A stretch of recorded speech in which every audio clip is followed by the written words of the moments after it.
Welcome to another 10 at 10. I have two special guests with me today, the best people ever.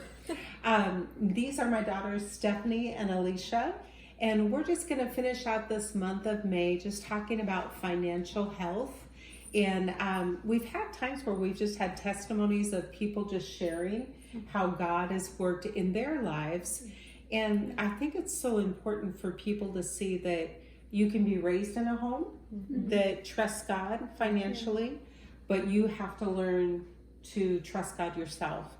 And so actually, I'm going to start out with you, Stephanie. And Stephanie and I were just having a conversation today, and you were talking about how there was a certain point where you had to learn to trust God for your own financial situation. So can you share a little bit about that? This was about October of 2020, so last October. And during this time, I had a lot of things I needed to take care of. So I had at least 4 different things wrong with my car. So I needed those repaired, and then I needed to do a surgery for my dog. And then I had college loans I needed to pay off, and then credit card bills I needed to pay off. And it had amounted to an amount that I was a bit overwhelmed with. I remember, when my mom had come home from taking Dolly to the pet's doctor, and she had told me the price, and my response was literally to laugh, cry. It was about the most hysterical moment because I looked absolutely ridiculous, but it was overwhelming. And I think at that time, everyone had gotten the stimulus check but me. And at that time, it looked like I wasn't going to get any of the stimulus help. So I was a little low on funds. I had about $100 in my bank account, and all the costs had surmount to about $4,000. And for me, that was a lot of money. And so I did have a moment where I was overwhelmed and I was crying. But what I told myself, I'm like, okay, I'm allowed to have this moment. I'm allowed to feel this right now, but I'm not going to stay in this. I'm going to trust in God. That's good. And so it did take a little work. It took me constantly reminding myself, no, I'm not going to worry about this. I'm going to trust in God. So after maybe the first 2 repairs with my car, I stopped looking at how much I owe. I stopped looking at the financial part, and I just said, you know what? I'm going to do my part.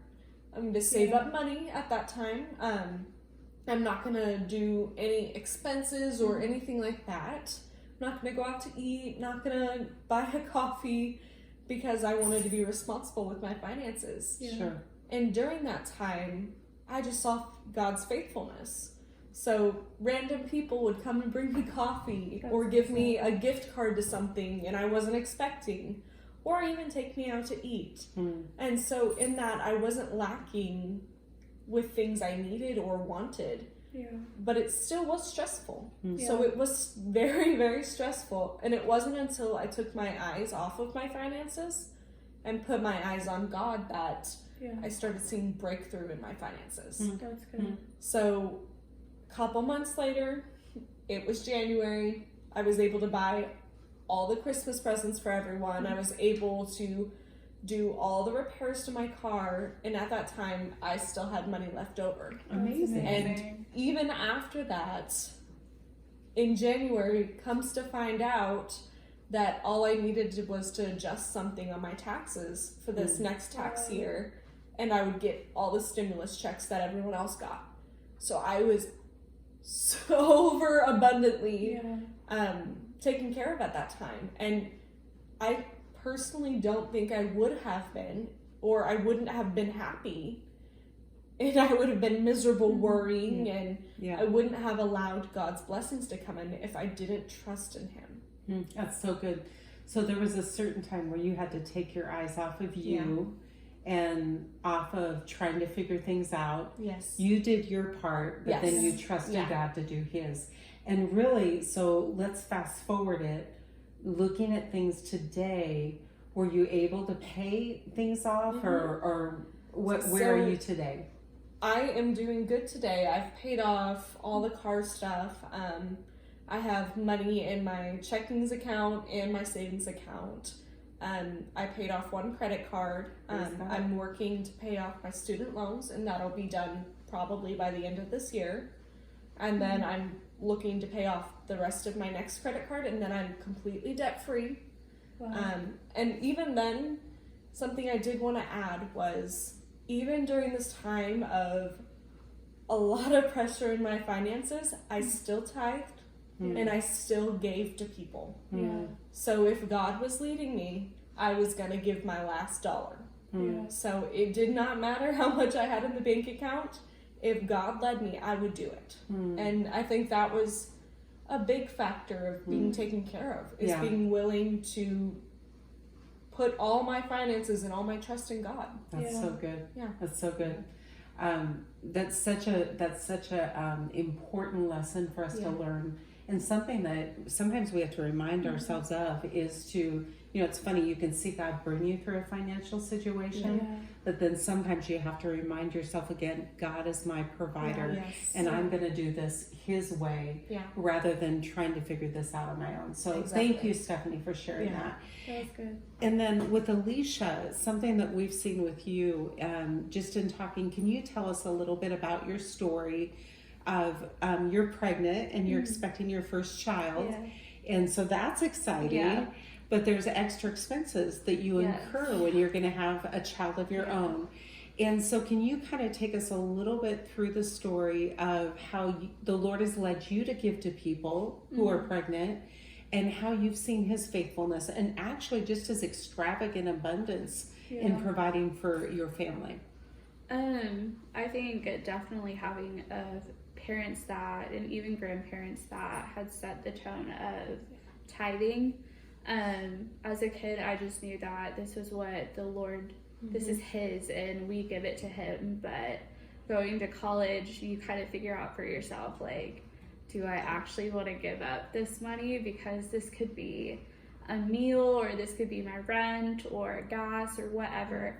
And it was really a learning process of just being like, Lord, this is still yours. I saw your provision in my family's life. And so because of that, I know that it's going to be in my life. And that was one thing that me and my husband were very true on, was when we got married, that we were going to continue to tithe. And that was also one thing that my dad told me, look inside of your husband. Is he actually tithing while you're dating? Because he told me that if you can find a husband that tithes, you'll be taken care of for the rest of your life. And so that was a huge thing of finding Alex. If he tithed, and he's so faithful to do it. And so it's been a really cool process with getting pregnant, and that was a whole surprise in itself. But with that, there were a lot of hospital bills. Because that's how we found out that we were pregnant, was going to the hospital for a complication. And it was, surprise, you're pregnant. But the cool thing with it is, before we even found out that we were pregnant, God had us start to speak out, this is our harvest season. And we had been really faithful to tithe, to give offering, and not only in money and material things, but also our time and the way that we served our church. That's good. And even served others. We were very faithful to just be on top of that. And it was all out of the goodness of our heart of wanting to just further the kingdom. But in that, you sow that seed and it's ready for a harvest. And so we had people start to come up to us with our medical bills, not knowing that we would get a medical bill that's $200 or $100 or however much it would be, and they would just come up and be like, hey, we feel like we should be giving this to you, and it would cover it, and so we wouldn't have to worry about it. Amen. And the cool thing is God's had me be very intentional with sowing seed into other couples that are pregnant. And the second that I learned I was pregnant, I would pray over my registry that it was a promise that everything was going to be provided in the season. And so me sowing that seed into the other couples without them really knowing my motives with it was to, one, provide for them, because it's a season of where you're kind of like, where is all of this going to come from? Yeah. And so that kind of gave them that safety of, we're getting stuff, people are thinking about us, that provision's coming in, because they're doing the same thing that we're doing, is believing in God that those things are going to come in.